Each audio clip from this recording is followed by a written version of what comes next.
Two guys in their early 50s with one dream: to achieve middle-aged sporting glory. This is the Missing Links Golf Show.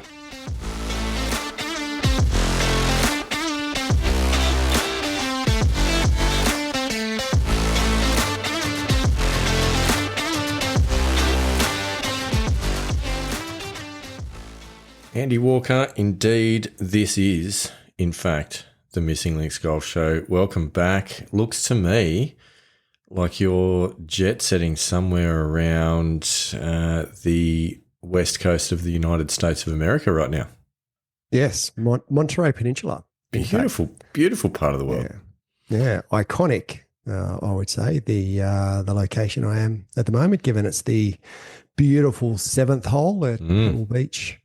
I'd love to have a game, but unfortunately, just don't have the time at the moment. So, isn't that a topic of discussion?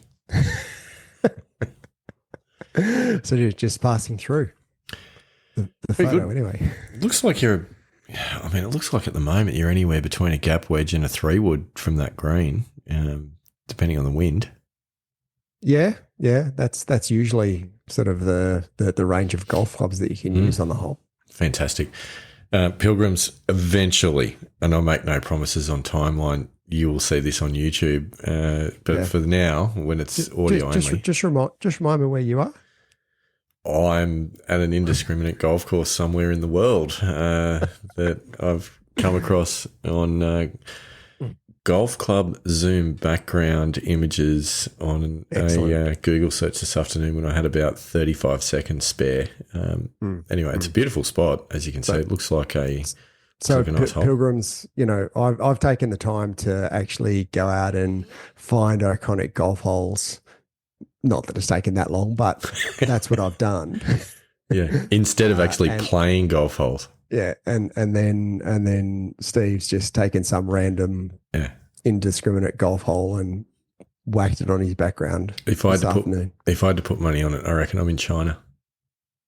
There you go. You reckon? Just looking at the trees. Have a look at those trees, Andy Walker. Yeah, maybe. Anyway, we're not here to talk about our Zoom backgrounds on an audio podcast, as fascinating as that may be.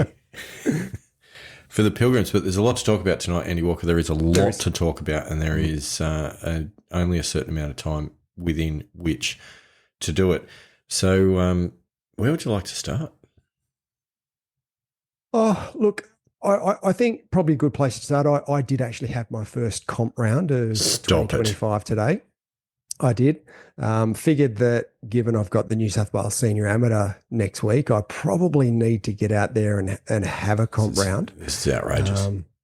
So I've been doing a little bit of work in the High Performance Centre, just trying to get my swing back on track. As the Pilgrims would know, last week we talked about that 9 holes that we played at Wentworth and was a bit rusty. So didn't really want to take my game to Pacific Dunes in that state. So thought I'd get into the High Performance Centre and do a bit of work.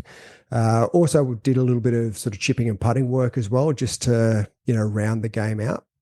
And it sort of it had some effect. I mean, I was very rusty today. However, I'm not disappointed with my start to 2025. Not disappointed. That's leaning towards, if I read between the lines, not a bad round of golf, Andy Walker. Yeah, it's not a bad round of golf.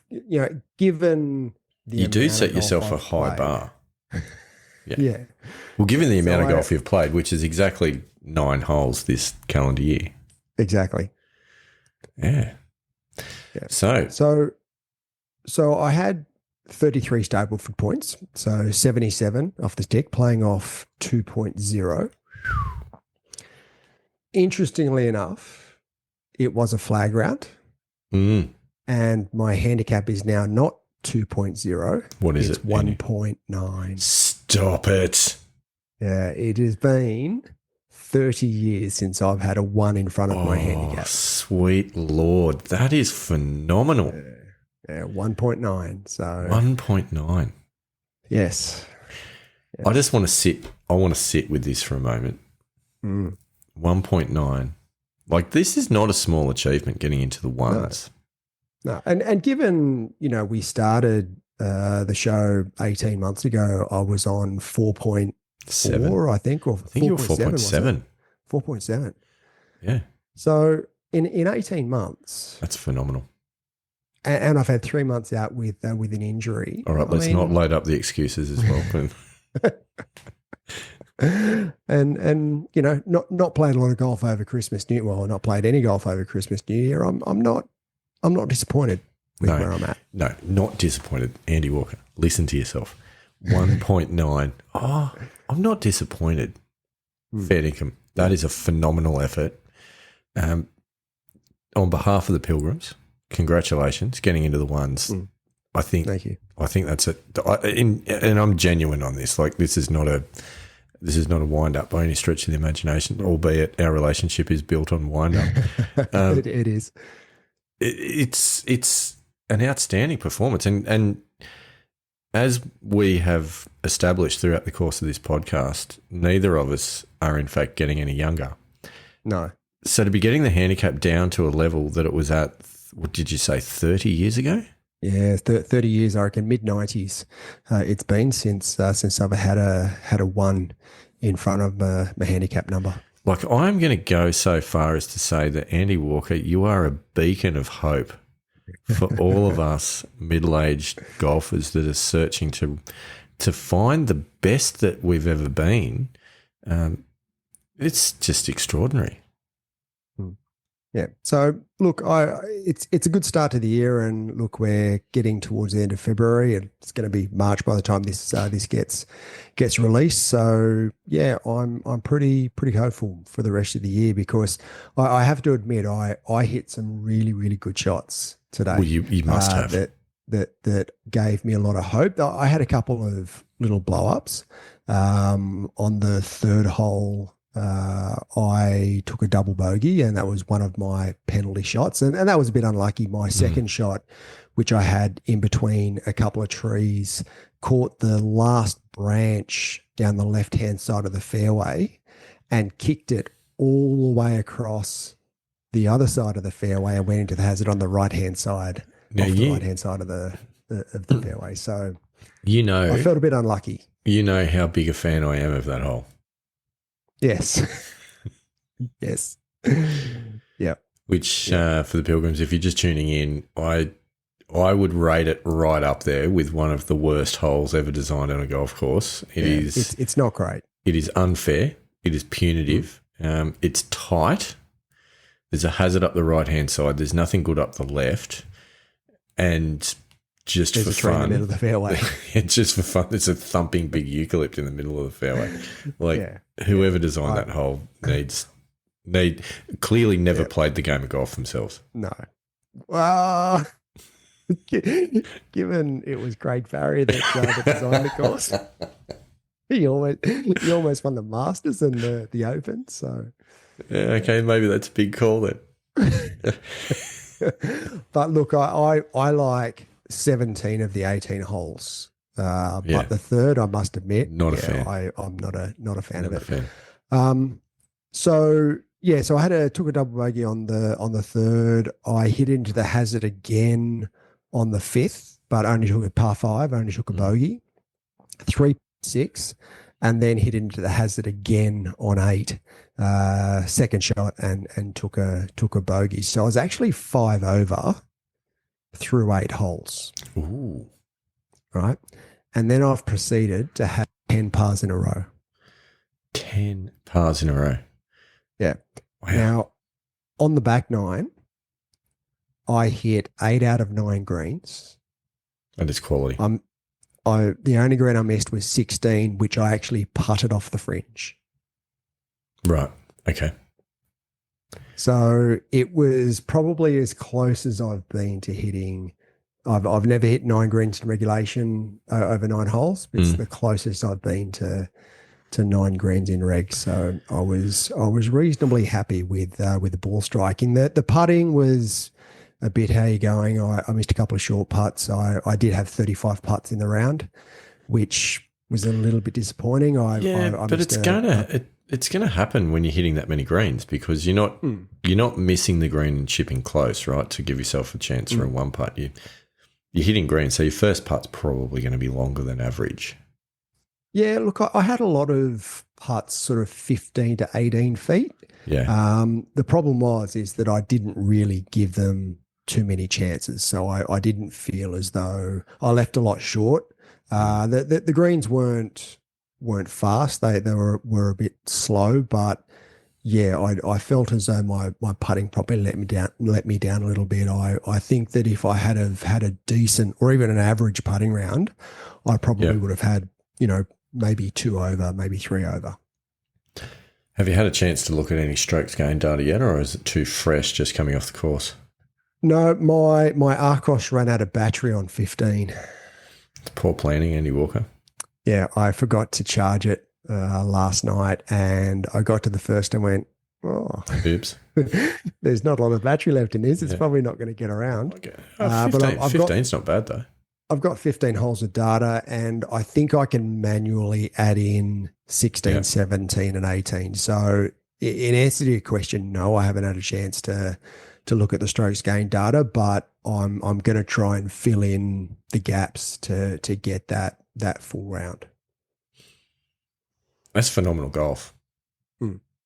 So I hit a lot of really, really good shots, especially with my short irons, like 8-iron and 9-iron. I hit a couple of shots that came off the club, and I just went, yep, that's it. And they were straight at the flag, and to within inside sort of 8 feet. I then missed every putt. Two putted from there, but that's fine. A different story. Yeah, I mean, the thing is, on any given day, some of those are going to fall in. Like you're looking at, what is it? Tour average is 50% from 8 feet. You're giving yourself 8 footers. As a handicap golfer, if you make 40% of them, that's probably a good day out. There'll be days when you make none of them. There'll be days where you make... Yeah, that was today. There'll be days when you make 80% of them. So that wasn't today. No, it wasn't. But what it does, it gives me a little bit of confidence. I've got sort of plans over the next few days to be able to, continue on in the high performance center. I've got, Tuesday night we're recording. So next Tuesday's the first round. So I've got a week or 6 days to prepare. I feel as though I've got enough time to be able to get to the course and do some chipping and putting, maybe even play 9 holes on Friday or Saturday, just to maybe sharpen up my stroke play and get myself a little bit ready. But look, I'm after last week of thinking, I'm a long way from it. I've come a long way in a week, so I'm pretty happy with where the game's at this point in time, given the amount that I've played. This is an interesting situation that your confidence level and your game has progressed so far in a week in the lead up to a tournament. Okay. From where you were, we go back a week ago, and, there are a lot of concerns, a lot of fear, a lot of nervousness about, potentially going to Pacific Dunes and shooting an 85. You've turned it around in 7 days to now be in a situation where you're kind of standing here going, I feel pretty comfortable. I feel pretty confident. And the one thing that's changed, and the one thing that has driven this change in your outlook and your confidence level. I've actually played some golf. Yes. You knew exactly where I was going with that from the absolute beginning. Yeah. And look, I don't feel as though I'm going to go and shoot under par. I mean, that's not where I'm at all. But I guess it's all relative, right? I sort of feel as though where I was around the New South Wales Country Championships. So I feel as though I can go out and shoot sort of 75 to 78 in championship conditions on a relatively difficult setup or championship setup, I should say. So we'll see how we go. But certainly, I've got a lot more confidence than what I had this time last week, which is great. I think I speak on behalf of all the Pilgrims when I say that we're very excited to hear that. I would, however, just caution one little bit, and that is, and I know that you know this, okay, I'm not going to tell you anything you don't already know, and not thinking too much about the score rather than going 75 to 78, something in that realm. May or may not happen, who knows? Golf gods are funny. For sure. But it's probably more about I've got the confidence in my swing, and I've got a bit of a feel for where that is at, for where my game is at, and I'm going to go out and execute those things that I can control. Let the score fall where it might, because it's going to do that anyway. Yeah. But, just really focusing on those things that are within your control. So with that in mind, Andy Walker, I'm interested to just dig a little bit into what's the preparation plan look like? What's the mental side look like? Might be a good place to start. We've talked a bit in recent times about breathing exercises and some of the mental work that you've been working with Paul Salter on. How's that coming along? Yeah. Oh, look, it's good. And I have been doing some mindfulness awareness sessions, usually in the morning, but even there's been a couple of random sessions that I've done when I've been driving. Or why are you laughing?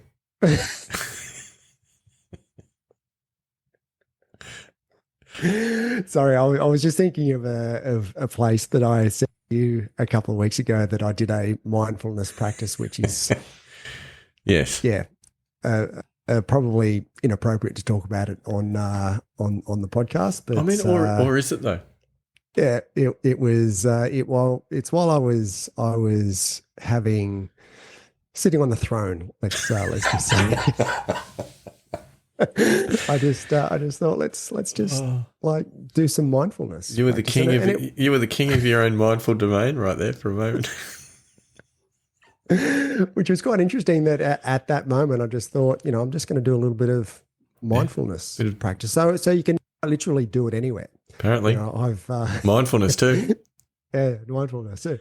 So as I said, I've when I've been driving in the car on the way to the course this morning, I just spent 10 minutes just doing a little bit of mindfulness practice, and it's been really, really good. I've just sort of fit it into where it sort of falls in my schedule. So there's been a couple of sessions where they've been scheduled, and then there's been a couple where they've just sort of fit into when I've had a chance to do them. So it's actually really helped. And I mentioned this last week, just in that 9 holes that we played at Wenny, and it did again today. I felt I was a lot more focused when I was playing. I felt my mind was quieter.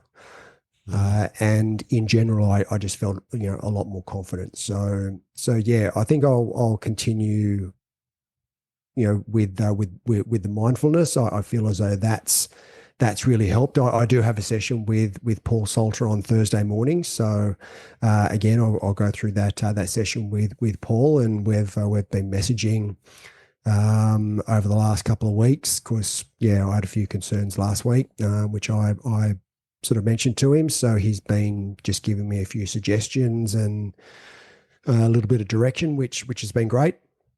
But apart from the mindfulness training, I've also been getting up relatively early and getting to the high performance center and doing about half an hour in the high performance center before the kids are up and before I've got to get them off to school. So that's also been a significant help. That is good.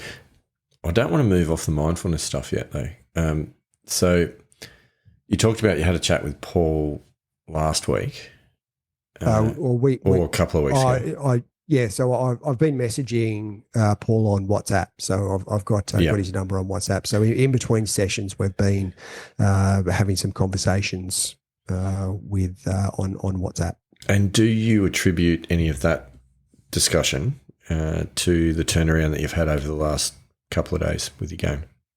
Oh, it's certainly part of it. There's no question that it's part of it. I think there's a fair percentage that is just the fact that I'm playing and practicing again. Helps. But there's also a fair percentage of it that, I think I can attribute, and certainly the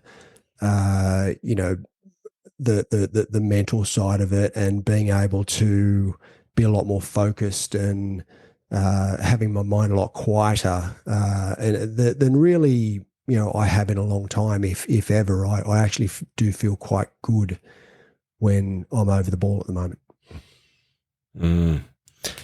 So, mental game probably better than ever. Do you think? Yeah, I reckon it's up there. It's definitely up there. Because I think if you look back on the early years of your career, say, and we think back to the 14-year-old that was crying in the car park after going down to David McClellan, for example, as an example. Not that I want to bring that up again. Not quite sure I was crying. I might have been throwing some golf clubs. So we go through that experience, and then we go through other experiences that we've talked about on the show. So the Pilgrims will know about these, from going to Q school and hitting a shank under pressure. Yep. And a variety of other experiences along the way. If you look back on that guy and you said that you could have the mental quietness, stability, confidence, whatever phrase you want to put on it, and give it to that guy in that moment, I'm assuming that the answer would be he would have performed better back then. Oh, for sure. Yeah, no question at all. I mean that was one thing I didn't really. Well, a couple of things I didn't really work on as a young golfer. Nobody did though. Nobody did in those days, and that was the difference. Well, I mean, I love ball striking, so I spent so much time on the practice range. There were a couple of different sets of golf clubs where, especially the shorter irons, I wore out the grooves. That's how many golf balls I hit. I never really practiced short game and putting that much. I always relied on my ball striking. So that's certainly one thing that now a reasonable percentage of my practice is short game and putting. But certainly then the mental side, working on the mental side, yeah, if I could have taken what I've learned over the last 18 months and given that knowledge to that sort of teen 20-something golfer, yeah, definitely would have performed better, like so much better. I'm going somewhere with this. Okay, so stay with me, Andy Walker. Yeah. So I think we've just established there's a lot of growth mentally with the game in the 4 inches between the ears that's occurred. But how much, if any, do you think physically you've lost now versus where you were, as that, say, early 20s, mid-20s golfer at that point?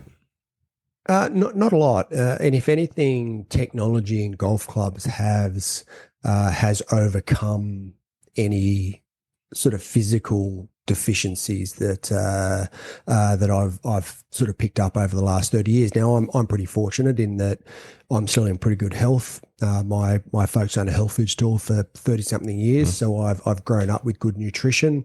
I understand good nutrition. I've always played sport. I've always trained. Still sort of doing resistance training and cross training. So I'm still in relatively good nick for a 52-year-old. So I don't feel as though my physical capabilities have deteriorated that much, but obviously they have. I mean, you can't, age 25 to 52, there is a level of physical deterioration, however little that is, but I certainly feel as though technology has bridged that gap. So for me, my physical capabilities with the technology are just as good, if not better, than what they were 30 years ago. And this is a really interesting point because, there's always that saying in sport that you can't put an old head on young shoulders. Yep. I feel like we're doing that though, because the shoulders haven't changed that much, like the physical capabilities. And I remember we've known each other now 25 years. We established that in the previous episode. Half your life. Yeah, that's right. I don't see a huge difference in your golf swing now to what it was back then. And certainly you're not struggling for distance. So physically you're getting it out there. Mentally you're absolutely in a better place than, that you would have been in your early and mid-20s. I think that's one of the benefits of middle age. This really is a sweet spot. A really interesting point, though, that and you've just sort of brought my attention to it, is that when as a young golfer, I grew up, idolizing Greg Norman, idolizing Jack Nicklaus, in the later stages of that period, Nick Faldo, they all hit fades, right? Yep. And because they hit fades, I wanted to fade. Yep. Right. I had this idea of how I wanted to play golf. I had this image of, this is how I want to play. So that's how I practiced. Right.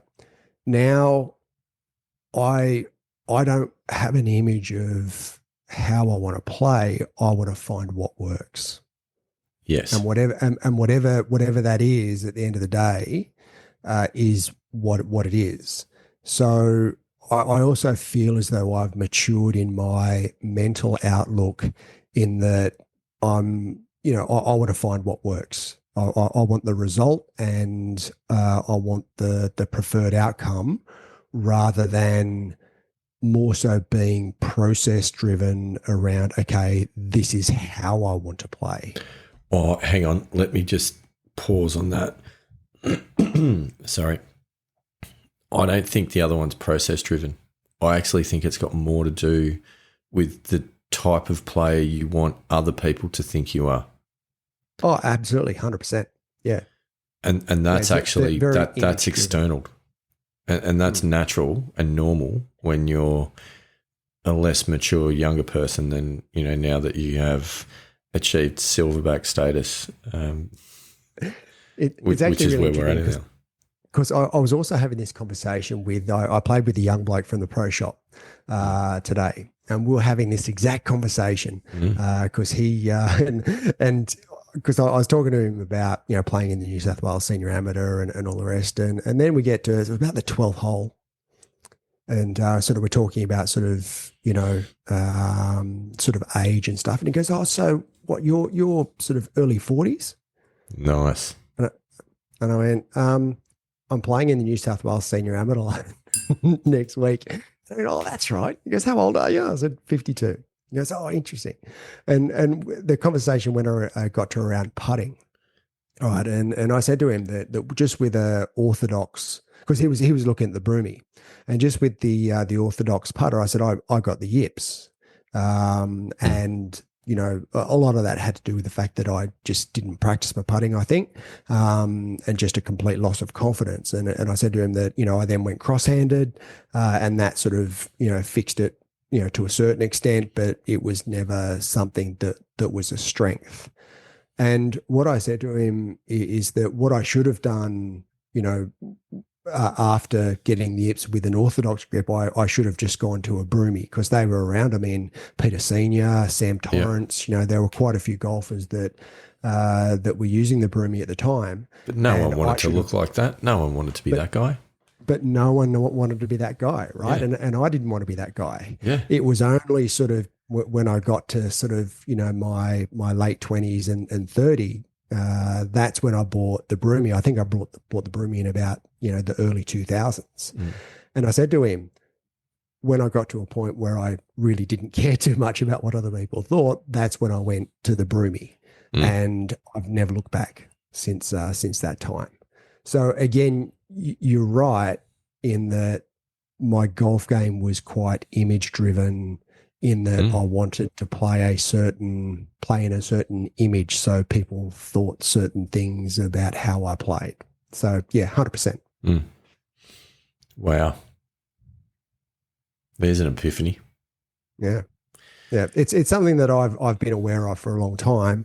And yeah, I sort of look back and just want to go and slap that kid across the face and say it doesn't matter. You just want to get the ball in the hole. And the thing is, that's all well and good, but whilst at the same time we can't time travel into the future with what rounds might look like, we also can't time travel back into the past with who we were and what we did. And all of those things lead us to the point that we're at the moment, which is about setting you up for the New South Wales Senior Amateur Championships next week. This is exciting. Yeah. And the simple fact that you got to a point now where I think, you've still got the physical game of when you were at your peak. Sure, the reps potentially haven't been there lately, but today's round absolutely proves, and certainly, peeling off 10 pars on the trot proves that it's there. The game doesn't go away. And having that maturity that you didn't have then is such an incredibly positive thing. And seeing the handicap go from 4.7 to 1.9 in, what is it now, about sort of 14, 15 months that we've been doing the show, that is solid and consistent improvement, particularly for a guy that's not playing a lot of golf, as the Pilgrims have made clear. Look, I feel as though if if I can maintain some consistency over the next 4-6 months, that coming into the back half of this year, I think my golf game's going to be in a really good position. That's how I feel at the moment, which is sort of similar to where I was in April last year. But I certainly feel it a lot more now and have a lot more confidence in my ability to be able to deliver that, into my golf game than what I did last year. I would argue that your golf game already is in a really good place. Sure, it will get into a better place, but in all seriousness, let's not lose sight of the fact you're in the ones, Andy Walker. I am. That's a very small percentage of golfers that ever get a handicap of that magnitude into the ones. That's impressive.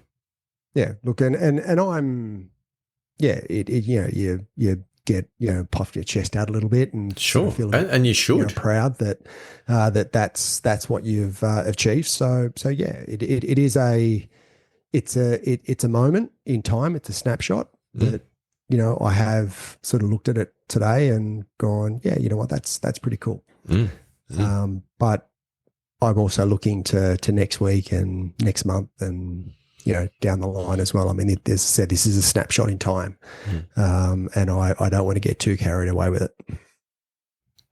I don't think you should get carried away, but I do think that you need to accept those moments, those landmark moments, because they're important. And the reason that I say that is I think that they play a role in the setting of self-perception and where you see your game and how you view yourself going into a tournament, because the tournament that you're walking into, as we know, we've talked about, is the maximum handicap walking into this is at 4.6.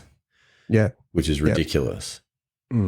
That's a very high quality tournament, very good quality golfers that are going into that tournament. So to reset self-perception to say I'm a person with a handicap in the ones rather than even in the twos, I think it's important to embrace that, to acknowledge that, to take that on board and enjoy that and accept that so that you can walk in there with the right outlook rather than, kind of just brushing it aside and still thinking that the same guy that you were last week.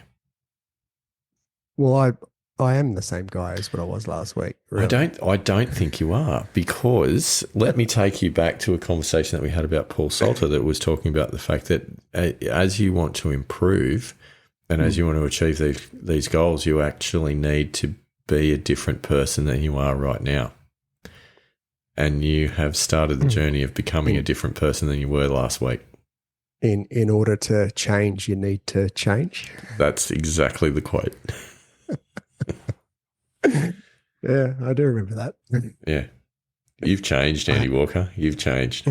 I hate it when someone uses my own quote against me. That's why I'm here. I've been listening. Yeah.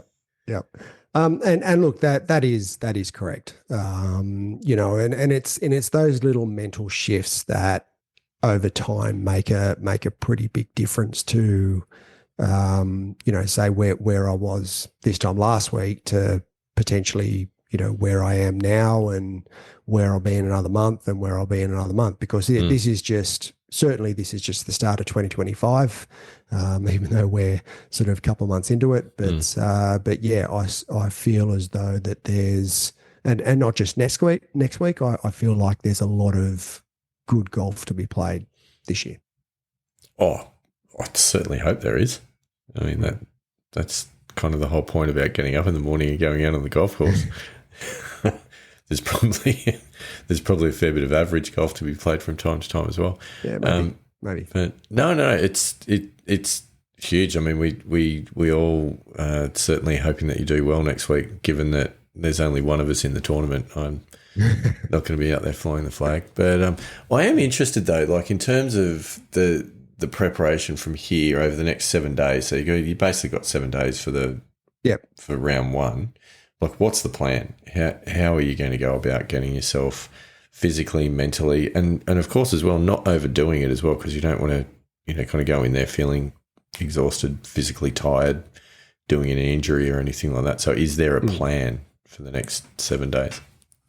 Yeah, it's sort of a loose plan, so to speak. It's not something. Fortunately, my workload is decreasing. I've had a pretty heavy workload over the last few weeks.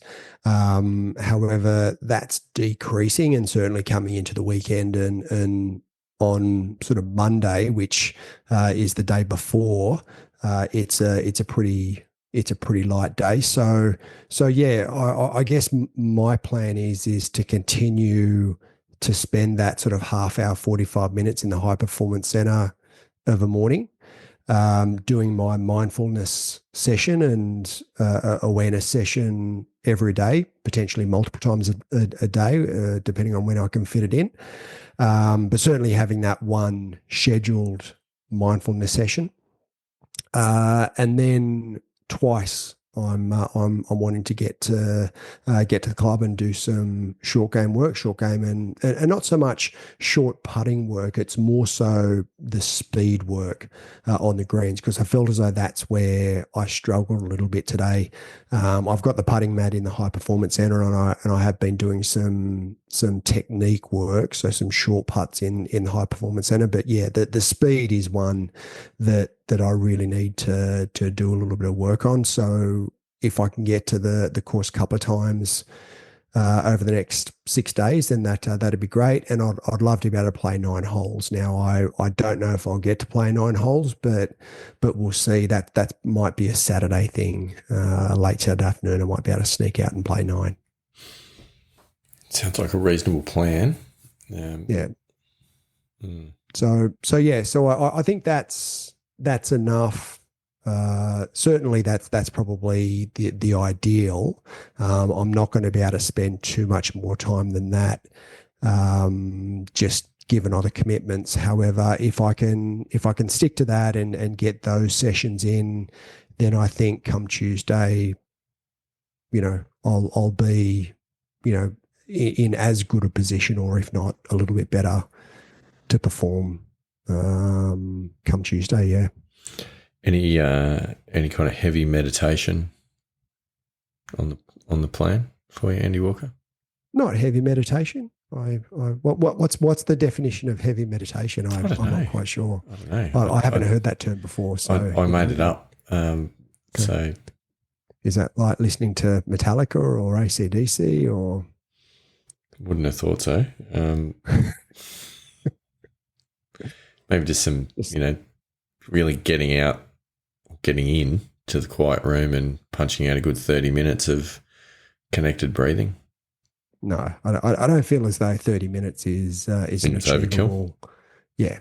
Yeah. I think having 5 to 10 minutes is a good sort of sweet spot for that sort of mindfulness awareness. And it's not just connected breathing, because what I've been doing is starting out with the connected breathing. but then doing some visualization as well. Oh, I like that. I do like that. Yeah, so just a combination of the connected breathing and, in the first part, and then doing some visualization around performing under pressure. Talk to me about that. Tell me about that. What are you doing from a visualization point of view? Because I've been meaning to talk to you about this. Okay, so let's go there. Let's go there. So it's really about me visualizing certain situations that I might find myself in. Needing to hit a good shot into the last hole and being able to execute that shot, visualizing a good execution of that shot. It's about, there's been a bit of putting visualization as well, holding, 4 to 6 footers, that mean something, whether that be on the last hole or, a crucial par putt. So it's those sort of specific moments in time of visualizing performing under that environment, getting into a tough spot and remaining calm, remaining logical in my thinking, and being strategic in my approach. So and then obviously being accepting. So there's a bit of a range of visualization techniques that I've been using. I really like the way you've explained that, because so often you hear about people that talk about visualization techniques and they're always talking about the positives. I visualized myself on the first tee, piping one up the centre. I visualized myself on the 18th green with a sliding, 4-footer, draining it straight in the middle of the cup. But not often enough do you hear people talking about that. I visualized myself, 2 shots off the lead and or tied for the lead or something like that, and I've put my drive into the trees, and I've and I've got to make a good decision to punch one out and give myself a chance at the green, or I've got to play a recovery shot because I'm in a bad situation, or whatever the circumstance. But you seldom hear people talk about the visualizing the negatives that they're overcoming, and that's the reality, because that's going to happen. Yeah, in a round of golf, there's going to be momentum shifts. There's no doubt that and you see it on the PGA Tour, you see it, in your local club competition. People go through momentum swings in a round of golf. So for me, if I'm going to be realistic in a visualization session, even if it's only 5 or 10 minutes, I've got to go through the full range of what I'm going to be experiencing out of a golf on a golf course, and going through that range of emotion and dealing with it in the intentional way that I want to deal with it. That's huge. There's a lot in that, Pilgrims. Yeah. Wow. You're a wise man, Andy Walker. Rumor has it. Who are you? And what have you done with my friend?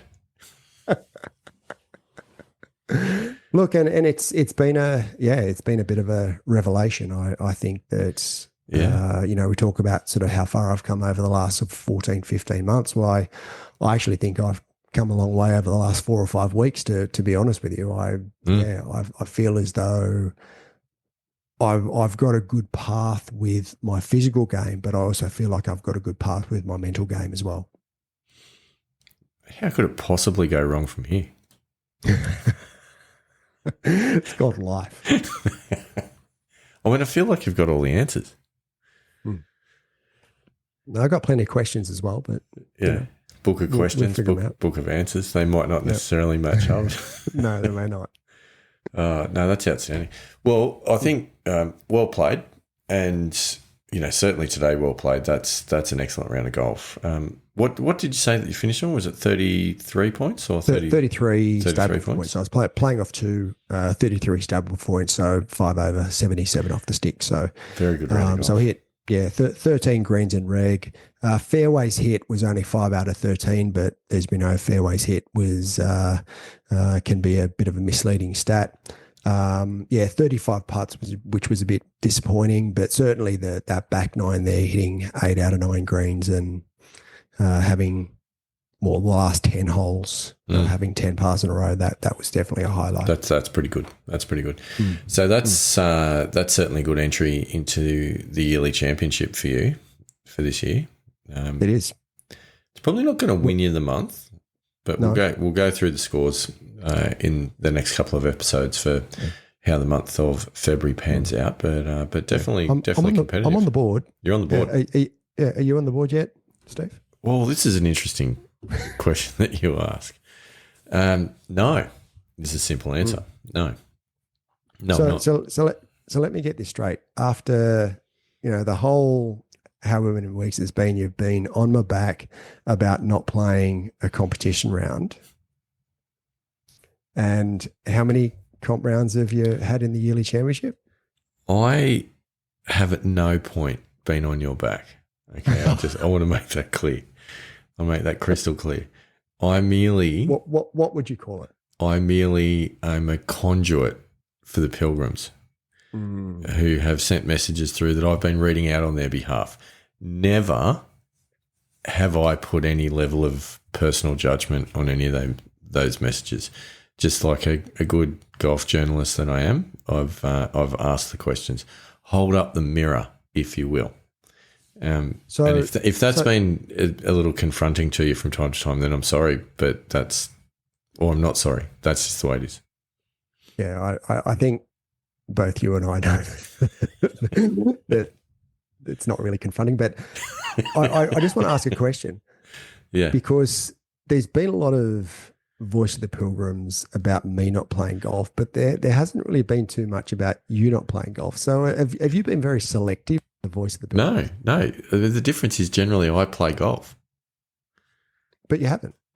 This month? I have, though. I've had quite a few 9-hole rounds. They just haven't been strung together in 18-hole rounds in a competition format, which is an interesting point, actually, when we come to the yearly championship. We haven't established this because we never necessarily said that they needed to be official competition rounds. No, we didn't. I said they need to be stable for scores submitted. Did we say that they can't be 2 9-hole rounds bandaged together? Well, technically, no.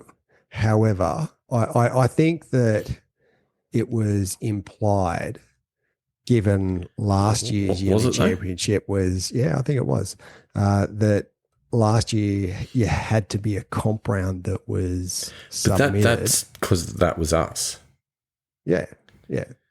So I'm just putting that out there because if you could kind of cobble together 2 9 holes, then I've got some scores to put in, Andy Walker. Is that what you want the yearly championship to be, like cobble together 9-hole rounds? So the podcasts that do it. And do we hold ourselves to the standard of other podcasts, or do we set our own standard? Oh, way to hit me where it hurts. Fair point. That's okay. I'll take that on board. Pilgrims, let us know what you think. Let us know what you think of the fact that Steve's been at me the whole year about not playing golf. I haven't. I've not been at you at all. And all of a sudden, we find ourselves here at the end of the first month of the yearly championships, and he hasn't submitted a score. Let us know what you think. Yeah, I'd love to know what you think. I haven't been at you. I've merely been sharing the feedback of the Pilgrim.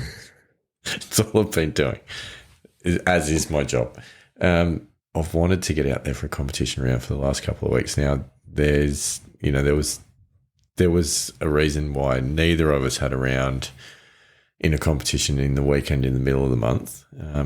Obviously, the weekend before that, we were making preparations for that following weekend. And the weekend after that, I was about to ring the golf course to book in for a round and then got a message going, hey, one of our friends is having a birthday at another winery in Orange, so you need to go to that. And that kind of stymied me. So let's just say I haven't been able to play much golf because I have been visiting too many wineries in the central west of New South Wales. it's not the worst problem that you could have. No, it's not. It's not. However, yeah, I'm pretty disappointed that, you know, you haven't like been involved in the yearly championships to date, you know. And look, I think I speak on behalf of the Pilgrims. You know, when I say like us as a collective. I don't think you do, because you're not sharing the voice of the Pilgrims at the moment. You're just claiming the Pilgrims to support your own opinion. Yep. So, yeah, look, we'll see. We'll see what happens in March. I've played a few 9-hole rounds. We're not going to go through them now, but I think we will go through them in future episodes, because there's some stuff to talk about, Andy Walker. Well, I mean, I do believe if these 9-hole, you know, social rounds are playing by yourself are to be believed. It's not playing by myself. There's other people there. It seems though that you've put together a couple of good 9 holes. It's true. It's true. We'll talk about them at another time. Andy Walker, how do you rate yourself? I want to go back to the rating scale. Yep. You know, birdie, par, bogey, confidence level for the coming week. Where do you put yourself? Does it have to be like a birdie, par, bogey? If you went back to, I think, episode 2, that's pretty much how we rated it. Okay. So yeah, it does. Right. Look, I think in relation to where my golf game's at, in relation to where it's been over the last 12 months, I think we'll say the last 6 months. I think I'm on about par to where it's been in the last 6 months, and certainly, you know, how I felt coming into the New South Wales Country Championships. You know, I feel as though, and it's been a little bit of a roller coaster in that I've taken a couple of steps back over Christmas because, you know, we've been, you know, doing some work around the house and selling houses and selling a house and buying a house, and moving and all the rest. So I've taken a couple of steps back, but I feel as though I've taken a couple of steps forward again, back to where I was at that point. If you look at where I was 12 months ago, yeah, certainly I think we're in the birdie range as to where my golf game's at. I think so. I guess it depends on how far back you're going. Well, I think it's more about looking forward and looking into the tournament. You know, like how are you feeling about being competitive, putting up a good show, making the cut? You know, look, I think I'm potentially contending for a top 20. For top 10, yeah. Look, top 5. I don't for a win. I don't think that's a reasonable expectation. I mean, if I look at the scores from last year, I mean, subpar 1, yeah, and even top 10, you had to shoot subpar to be in the top 10. I think it's unrealistic. You know, I've shot 1 subpar round over the last in the last 30 years. All right, so I think it's unrealistic to expect to shoot subpar over 54 holes in a championship conditions. Okay, now stop, because you're putting negative spins on things unnecessarily. No, I don't. No, you are, and I'm going to call that. I'm going to identify exactly what it is. How is it like unnecessarily? A negative spin, because you said I've only shot 1 subpar round in the last 30 years. Correct. It's also in the last year. Well, I was going to say that. I know, and that's what got me, because then you reset it to make it sound worse than it is. Well, yeah, maybe, but even coming back to the point that I was making, to have an expectation that for 54 holes in a championship setup, when I've shot 1 subpar score in a midweek competition at my home club, I mean, you know, again, I'm sure that, you go and read John Sherman's work, you go and, you look at a lot of the stuff that we've looked at over the last 14 months. You've got to have expectations that align with where your golf game's at. Right. So Yes. I don't have a score in mind as such. I don't have a position in mind as such. I have a range of scores that I'm usually happy with, that somewhere certainly in championship conditions, somewhere in the sort of, mid to high 70s, I'm usually relatively happy with, although I wasn't in the New South Wales Country Championships, but that's a different story. If I can make the cut, I would be happy with that. So yeah, having a top 10, even really a top 20, I think is probably pushing it, and I'd have to have a really, really good week in order to have a top 20. You would. Now, I'm not saying that won't. I'm not saying that's not going to happen. If I say, shoot 3 to 5 over for the 54 holes, then that's probably going to be good enough to have a top 20 finish. So, yeah, that's not unrealistic. However, I think that's probably in the top 5% of my, if you think about, the dispersion of your scoring range, I think that'd be in the top 5%. And it would be. There's no doubt about that. And I think the difference is when you talk about the expectation setting element from, our friend of the show, John Sherman. I think what that's talking about though is the baseline, of what if I do worse than this, I'm going to be upset type level. And that's fine. And I think you set that at a realistic level and you go, you know what? My baseline is I make the cut and, I shoot in the 70s every round for 3 rounds and I strike the ball well and, I keep it in play and I make good decisions and I stay in the now and all those sorts of things. And I think that's a really good baseline and that's probably what he's talking about. But I also think that by the same token is you don't set a limiting ceiling and go, well, there's no way I can do this and there's no way I can do that, because that's equally as damaging as setting unrealistic baseline expectations.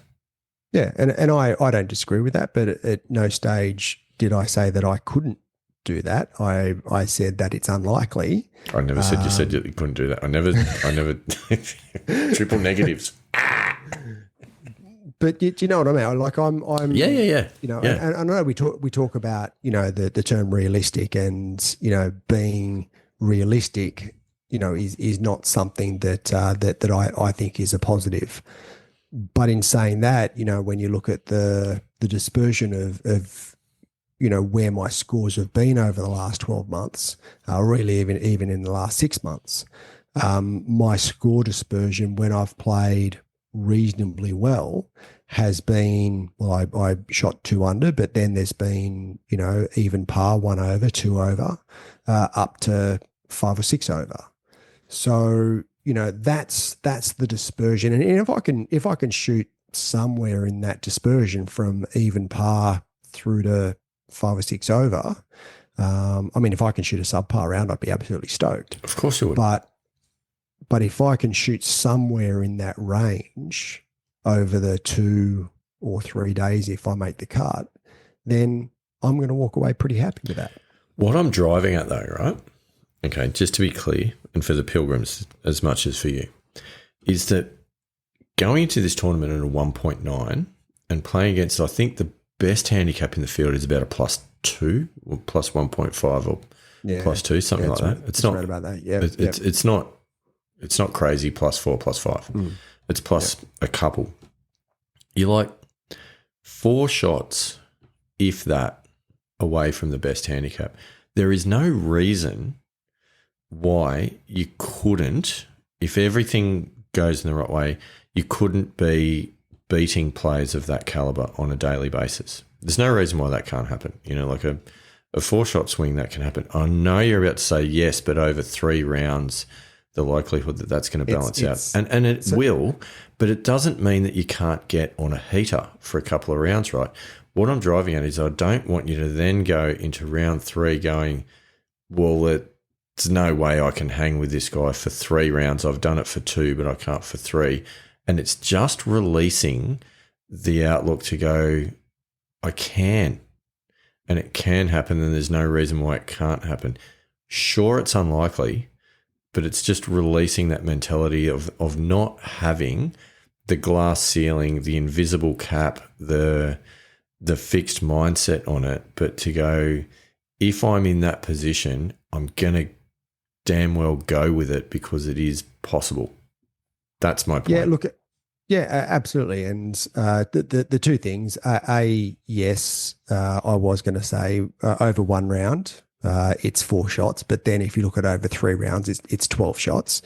So that's a pretty big difference between, 4 shots and saying I can go with a +2 handicap a full 1 round, and saying that, doing it over 3 rounds is a different proposition. But you only have to do it 1 round at a time. But the second point is, when have I, and you've known me pretty well for 25 years, when have I ever put a cap on my performance? Have you ever known me to? Well, I don't know.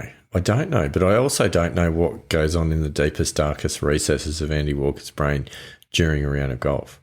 And what I'm saying is that it's possible that it does. And if you are thinking to yourself, it is not possible that I can beat these guys over 54 holes, then you'll be right.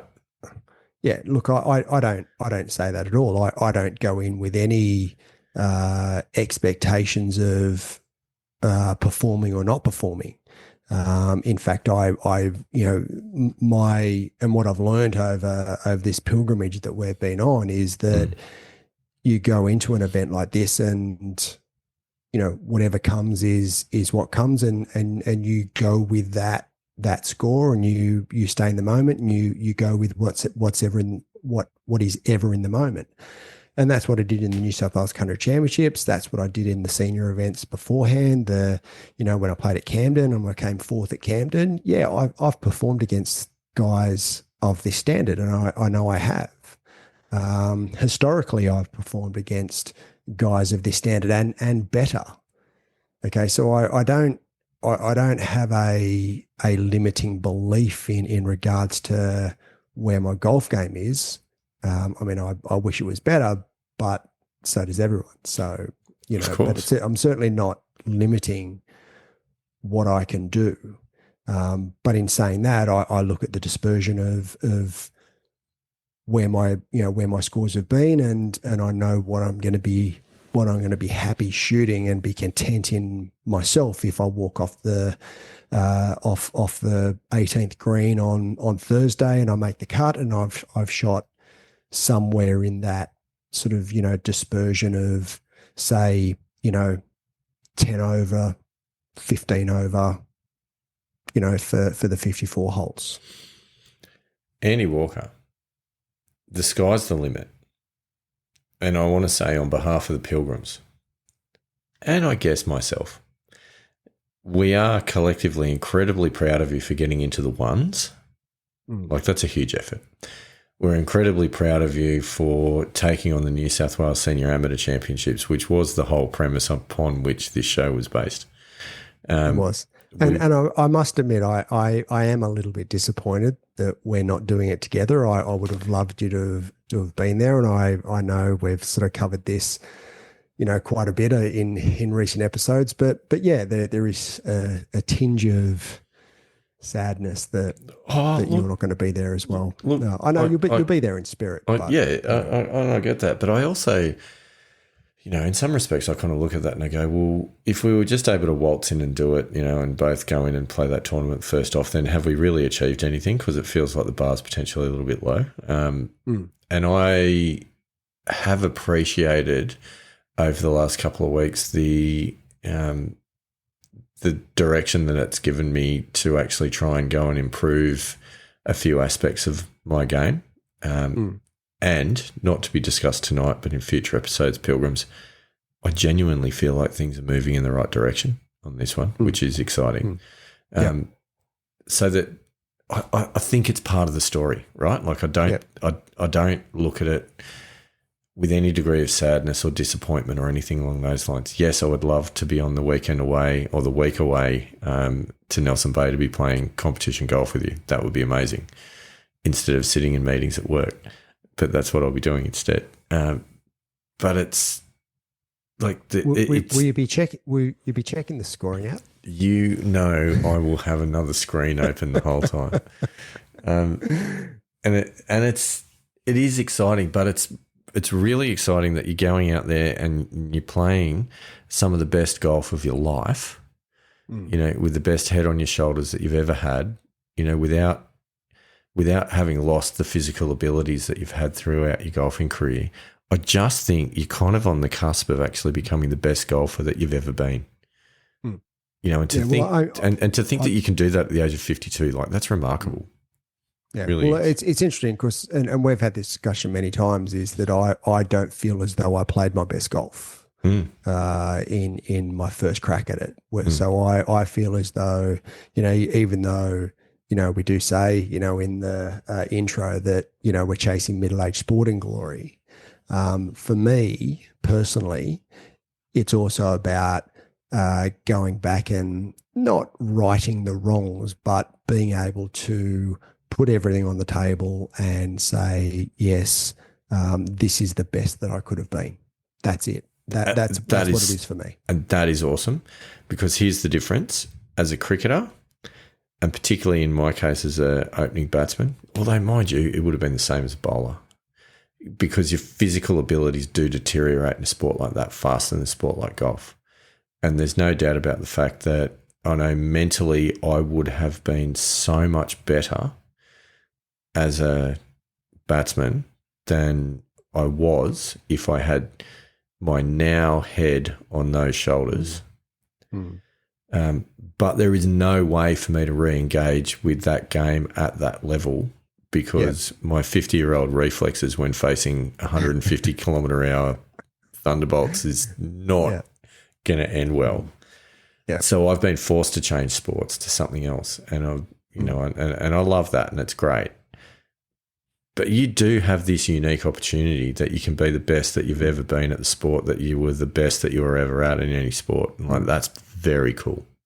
Yeah. It's interesting. It's an interesting point that you made, because I was listening to another podcast, and they were talking about the NFL and how quarterbacks actually become better with age. Yes. Right. And that is because of the experience that they've got, and their lack of physical, or their deteriorating physical ability is more than made up for by the perception of thousands, tens of thousands of plays where, you know, that unique ability to know what's going to happen before it actually happens gives a quarterback an edge when they get into their sort of mid to late 30s, and well, as Tom Brady has proven, into his 40s. Now that can't happen with cricket. No, right?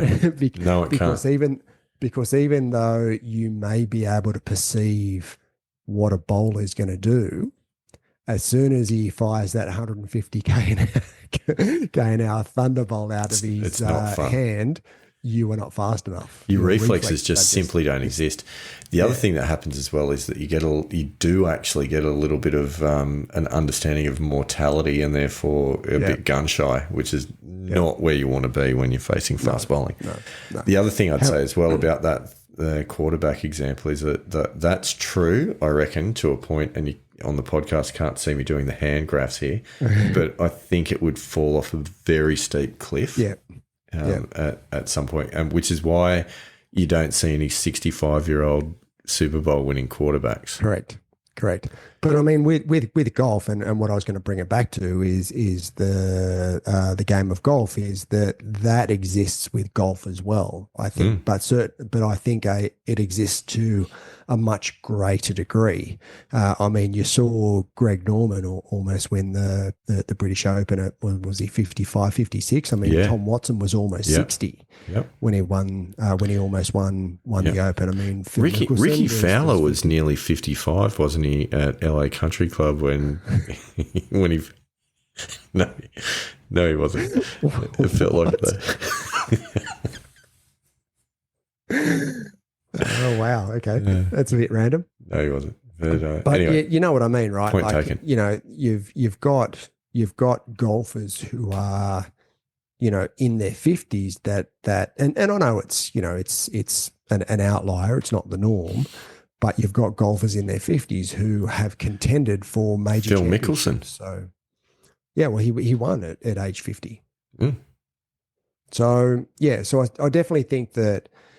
It's possible to, you know, for anyone who's, you know, whether they've played competitive golf as a young bloke or not, that this game can sustain you into, you know, your 50s, 60s and later, which is what, you know, what I think is so great about this game. Wow. Andy Walker, that's inspiring stuff. Yeah. I sometimes inspire myself. Well, we all hope you're inspired, because what I was driving at before is we're very proud of you. We wish you all the very best. We'll all be riding along with the scores, and when this goes live, you'll be about 24 hours away from teeing off.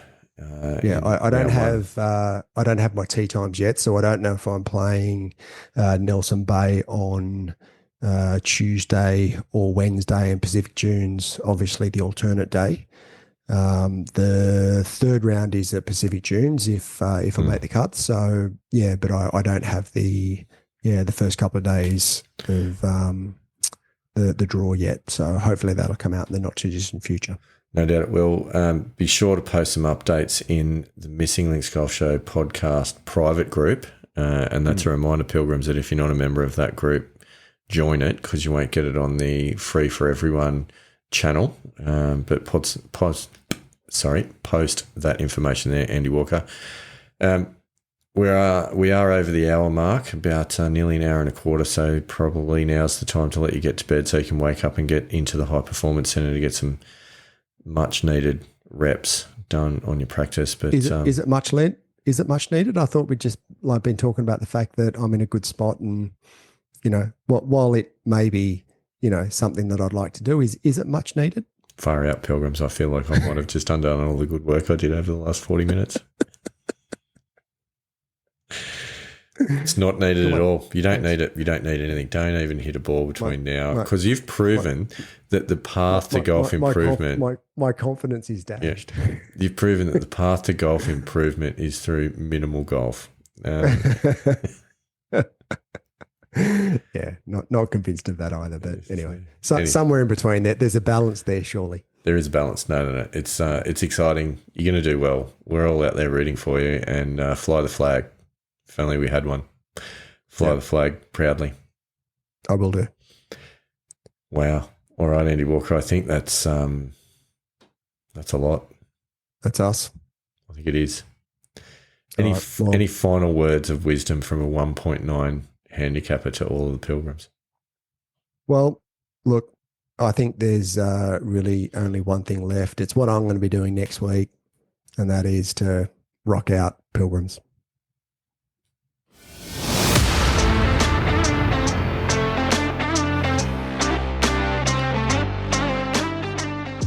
Thanks for listening to us today. We love hearing from our Pilgrims, so please reach out to us through any of the links in the show notes. We know golf is hard, so we hope we can help you shoot better scores and inspire you to keep trying. Rock on, Pilgrims.